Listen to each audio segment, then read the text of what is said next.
let's try this. So, just in case you forgot, I changed the entrance to Korok to this lovely portal here to get into this cave. So, jog inside.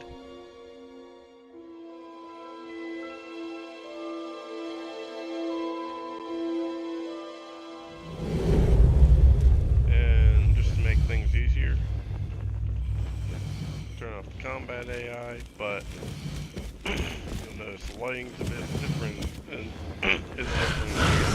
I've added rugs, a lot of other furniture, the Welcome to Korok book, which doesn't have anything in it just yet.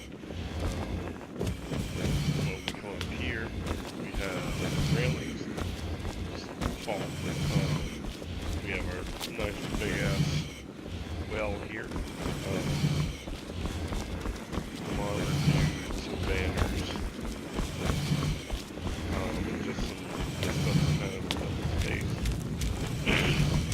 So we actually head in here. You'll notice this has changed up quite a bit too. We don't have the two large statues on either side now. Push those back into areas. Made it look a little bit more churchy, since this is supposed to be like a holy-ish place for these people. Candles, we got things on the floor, we got our fancy planners, and this is basically what I've been working on. You see the rubble on the floor, just making things look like they're in general disarray. I've gone around Skyrim, taking a look. That platter was annoying me, shut up. At some of the other castles, which there aren't many. But in any case, I brought this a bit smaller, but in any case, I've added some spider webs here that are actually working now. They've been kind of bitched away. I'm not really sure why. They just don't like me, I guess. But they're working now.